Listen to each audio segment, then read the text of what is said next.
let's do it. So, you guys know the drill by now. Before we launch into our discussion of episode 92, we are going to do our in-depth recap. And what we do is we cut that out and host it separately on YouTube. So if you find yourself just on that recap video and want to hear Blake and I's full discussion on this episode, it will be linked down in the description box below. This is episode 92, right? Yeah. I got paranoid that it was 93. Okay. Yeah, right. All right. So with that out of the way, let's dive into episode 92 of Campaign 3, Broken Roads. Oh, that's right. I said Broken Promises. You're right. Broken Roads. I just looked at it. Not to interrupt your recap, but there you go. So we pick up with Bell's Hells shortly after their battle with Odahan, having just met Liliana on the surface, basically trying to figure out what to do next, still kind of reeling from what just happened. And Liliana says, well, you can't stay here. You need to get out of here. And Imogen asks, well, are you coming with us or are you staying? And Liliana says, I can't leave. Like, they'll know. And like, there's basically some back and forth here. But one of the big things they want to know is, what did you mean about being a vessel? And so she tells them that in order to fully like awaken Predathos and get him out of this prison, there is this barrier that is basically keeping him locked in. And this was created by the gods and divine magic, and only Ruidusborn are capable of like traversing this barrier. So essentially, Predathos needs a Ruidusborn vessel in order to cross back out of the barrier to freedom. And Liliana, after telling them that and, being questioned on why she's staying, is basically like, I can ultimately be more helpful to you here, like on the inside, as opposed to if I come with you. And she wants to know, like, why they're so opposed to this in the first place. Like, why do you fear the God Eater so much? And Orm says it's because we don't know what's going to happen when it's released. And Liliana says, well, I've communed with him many times. He just wants to be awakened and free. And something just feels really right about that. Like, it's hard to explain. Basically talking about this communion with him. And she says he's been here a very long time. And I keep using he. I don't know if I wrote that down or if this was like a gender for Predathos. Good point. I don't know. That's a great call out. So take that with a grain of salt. Yeah. But she says he's been here a very long time. He's hungry, angry, and just wants to get those that did this to him. They ultimately decide that, okay, Liliana will stay here. She can feed us information, but we need to get back home. But they're not sure how they want to do that because they don't exactly want to reveal to Liliana about this back door to Ruidus that they've found. So they're trying to figure out how exactly they should go about this. And meanwhile, Chet asks Liliana, is the Weave Mind going to be suspicious of you? Now that you're helping us, can't they like read minds and stuff? And she says that the Weave Mind never trusted her and that they and Ludinus have this kind of unique relationship and that he first contacted them about 3 centuries ago. They both basically use each other and the Weave Mind doesn't trust any of them. They also learned that Odahan was a potential vessel as well. And in fact, there are 4 potential vessels. I don't know if that includes Odahan or not at this point, and that they're trying to awaken more. They also find out that Ludinus is not here anymore. He's back on Exandria. And Eva Roa says that she thinks she knows where he is because she's been working under him and on the devices that they've been bringing up here from Exandria. She also mentions the assembly defectors have been having issues with where they're getting these devices. Something has taken root there. So Liliana says Ludinus is just following the path Predathos laid out for him. Ludinus is just part of Predathos' plan. And they ask, well, how did you even originally get wrapped up in this? And she cites back to first having these visions and going to the Starlight Conservatory, where we know later Imogen would find that study about her. And then Ludinus found her and basically told her he could help her be free of this. And then before she realized she was in too deep. But Liliana promises, I will help you when the time comes. And Imogen says, okay, well, how should we get out of here? And Liliana says, take my hand. And the group grabs hands and suddenly they all teleport directly to the Bloody Bridge, where there's guards and everything still around, but they realize no one's moving. And Liliana has cast Time Stop, essentially. And she's like, you got to hurry. And so they all walk through. and appear back on Exandria at the Bloody Bridge, but still they are surrounded by an encampment. So they have to decide if they want to try to stealth or blend in. So they ultimately just try to blend in, and in doing so, we get a couple of disguises going. Fern looks like a Ray Lauren. Imogen tries to look like her mother, and we roll out some deception checks. A few good ones, but some bad ones, including a natural one from Imogen. So two of these Rylauren mystics that are like patrolling around quickly notice them and begin to trail the party.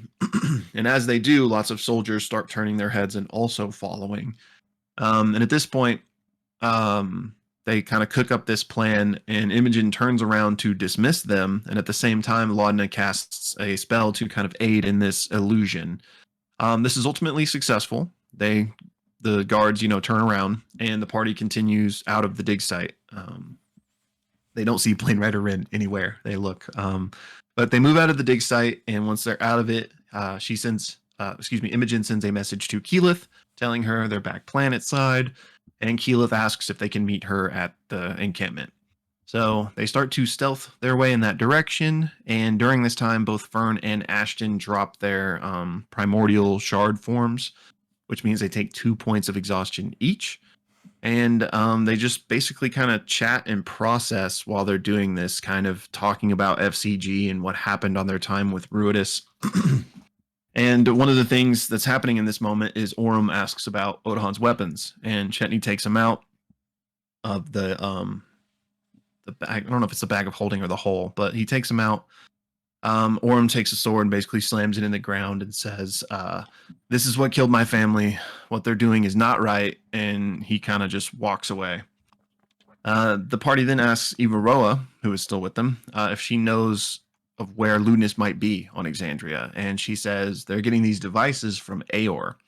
And the devices were brought to them, and they were basically supposed to add their own tech to it, and what they were doing was helping them get through this divine glass, this barrier in Ruidus.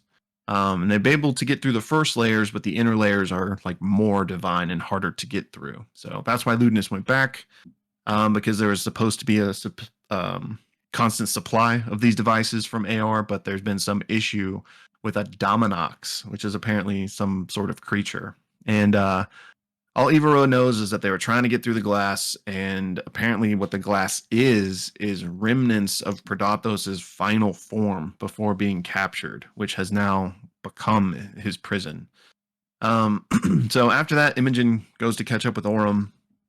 They have a little bit of a heart-to-heart.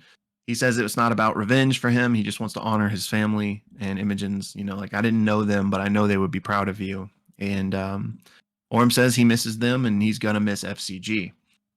Imogen says, I know for a while you were worried that you and I weren't seeing eye to eye on things, but you don't have to worry about that anymore. And Orym says, I understand doing anything for family, and I want you to have your family. And Imogen says, I know, but choices have been made.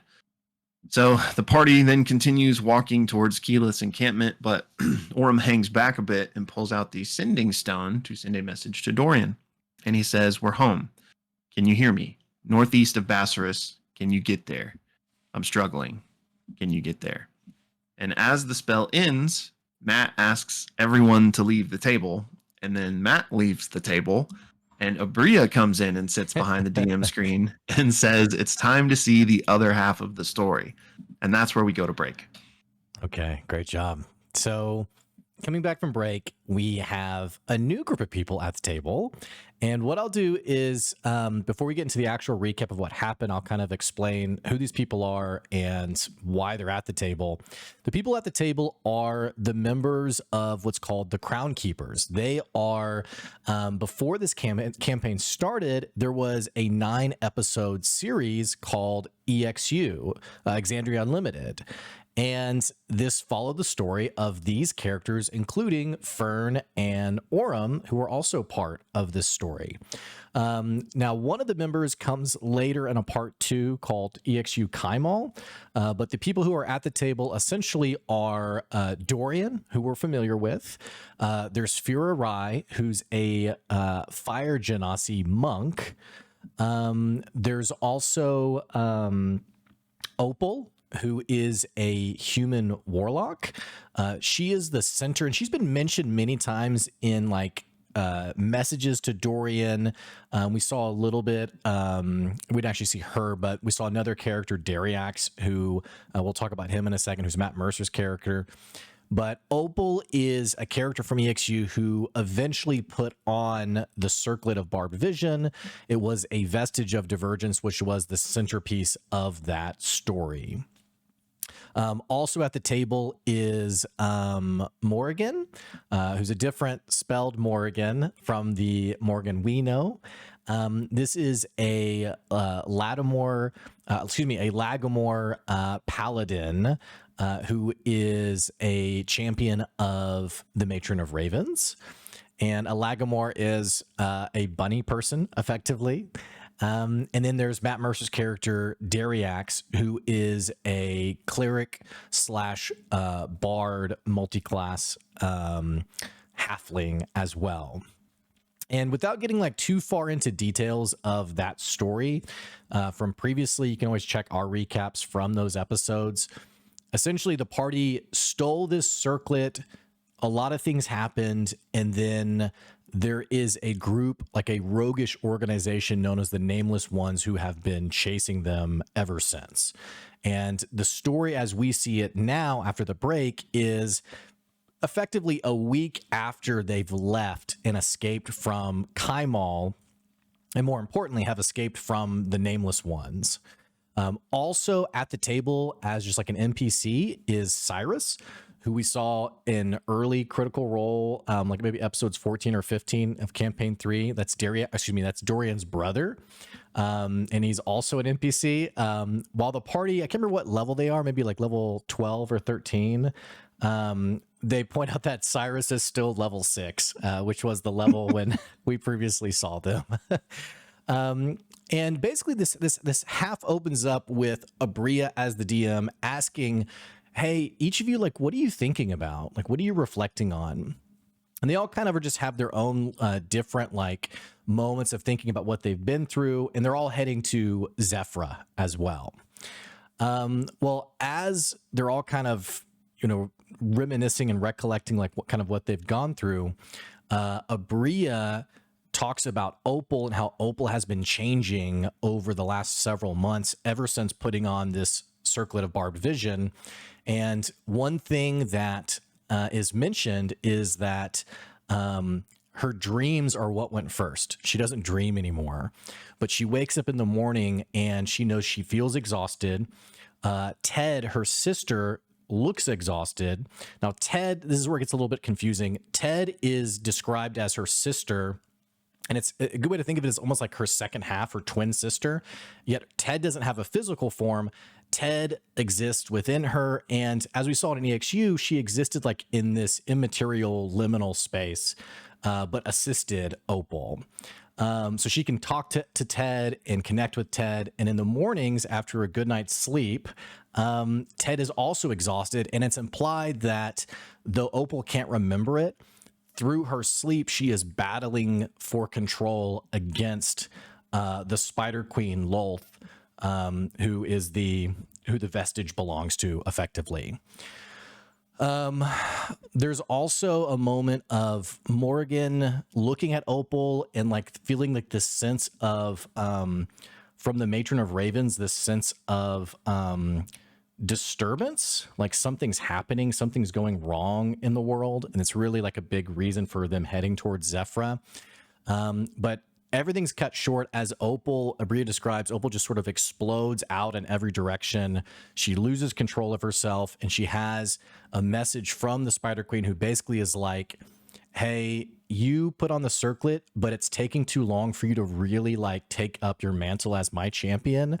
So you need to let go of all these sort of worldly connections, become my champion. My life is on the line because of Predathos, and like, we just need to make this happen. So Abria asks Opal, who would you think is the strongest of the group? And Opal mentions Furai. And so Opal then casts Eldritch Blast against Furai, and we have a big PvP moment. Everybody goes to one side of the table versus Opal. And the entire second half is basically this PvP session. Now, avoiding all kind of like the nuance of the little things that happen, one of the things that is sort of like the theme of this combat is the Spider Queen wants Opal to sort of like release her worldly connections. And the way that precipitates is there's a number of gemstones that are scattered across the battlefield. And these gemstones represent her like memories and her connections with the party. Now, the party doesn't know that yet. They're fighting against Opal, but they come to realize that like, hey, these gemstones are precious and we don't want them to get destroyed because they very literally are the tangible representations of those connections. Other like battle details, Morgan cast haste on herself after almost casting it on Opal, not realizing what exactly it did. Everyone was like, no, don't do that. There's a moment where Morgan tries to stab Opal, and instead Opal's immune, and this shadowy figure, this representation of Ted, steps out and basically says, I'm going to protect Opal at any cost. Dorian tries to grapple Opal to like talk her down, but fails. The party also has this telepathic bond as well. So like Opal's kind of, even though she's not in control, she's talking to the party being like, I'm really sorry. Fira Rai, who is I won't say she works for, she's connected to the Wild Mother and even has like a religious or an insight check on what can we do right now? Like what's the answer to stop this? And she has a really interesting message back from the Wild Mother that's basically like, I don't know if I want to stop this. Like we kind of need Opal to take up her mantle to help us. Yet if you're really keen on this, the circlet is the centerpiece of what's happening. That sort of just reminds Fira Rai like we got to get that circlet off of her. Going back to my comment on how like Opal's memories are what's being severed. One of the memories that she loses is she has a memory of this group called, I think it was called the Everlux. I don't know if that was right. Sounds right. Yeah, I got a casual nod from Will, so we both seem confident enough. But basically, it's a memory of a group of people called the Everlux, and they're a group of people who once found a Luxon beacon, and in interacting with the Luxon beacon, they realized that they could split their souls in two. They could split their souls in two and use that to sort of like, I think of like almost like a hyperbolic time chamber, like observe the other half, work with the other half, learn from the other half, and then rejoin back together. This memory is Opal remembering that her mother is one of these members of the Everlux group. And that this whole thing about who is Ted, what happened to her twin sister, like, because it was always vague what happened, like, where did she go? And it's realized that actually they are one and the same. Ted is literally her other half that is split and separated with this ability, just like her mother once had. But this memory is then erased. She like loses this memory. Cyrus, meanwhile, is attacking Opal's familiar, which is like this little spider. But again, he's level 6, so is really having a hard time with it. Morrigan has a memory of like in like looking at one of these gemstones. She has a memory of like a conversation when she first met Opal and how Opal was really kind of like put off by her, but then realized like how special Morrigan was. Meanwhile, Opal's going to cast darkness. Dorian's going to try to dispel magic on it, but it's a 5th level spell and totally fails. Fira Rai has a memory of, and one of Fira Rai's main story points was trying to find her sister, Fira Kai. And in Kaimal, it's revealed that Fira Kai works with the Nameless Ones. And Fira Rai has a memory of really battling through the pain of her sister, who she's always wanted to reconnect with, now being an enemy, and like bumping into Opal and them having like a really sweet moment. And like interspersed between all of these combat rounds are all these combat actions are like these sweet memories with Opal. It's kind of actually really sad because there's all these like sweet memories with Opal and how like they're at risk of losing these memories entirely. In fact, we actually do see one of these memories lost, where Dariax, in gathering up some of these gemstones, has a memory of the party waking up in this campsite and Opal's not there. And then he sees Opal like in a corner, like shuddering and like talking to herself and like muttering, and it's kind of like, are you okay? And Opal's just very dark and is like having like a really hard like existential crisis, honestly. And Dirax is like, hey, come back to the campsite, like come. And apparently the way it's described is in the original memory, that's what happened. Opal came back to the campsite and they had like this sweet moment together, but Abria basically rewrites it. And in this memory being corrupted, Opal doesn't come back to the campsite. She stays distant and far and even says like, I can't go with you. And then the dream ends with Opal's like jaw unhinging, her like attacking Dirax. It's like, it becomes a nightmare basically. And Dorian, who's not in this memory, but Dorian, who's watching Dirax holding these gemstones, notices the gemstones like becoming darkened and like blackened and like corrupted. And it's signifying that Lolth is successfully corrupting these stones. Going on from there, the party has to make a wisdom saving throw with a DC 20. Everybody fails. Opal's Ted, her shadowy form, like re-jumps back into Opal. The party's then asked, what would be your worst fear to see right now? And Dirax said his worst fear would be seeing that Opal is beyond saving. And he has a vision of Opal growing to like 12 feet tall and like swelling and becoming grotesque and like her mouth opening up. Dorian, his worst fear is seeing everyone corrupted, and essentially has a vision of everyone like down on the battlefield and like these shadowy forms like taking their place. And then very physically, what's literally happening to Opal is her body is transforming and growing. She grows to 6.5 feet tall. She grows 2 additional sets of arms. So she has 6 arms total, all holding crystalline daggers. And Abria says this represents Opal, Ted, and the Spider Queen, all in now one singular form. And that is where we actually end the episode. Yikes. So a very kind of a longer recap there on that second half, but there's a lot to kind of unpack. But Yeah, it was a long episode, honestly. it was a long episode. We're going to dive into like what the heck all happened here, what this means, what's next. So if you're watching just the recap, don't forget, click the link to see our full discussion. So yeah, that's what happened. Episode 92, Broken Roads.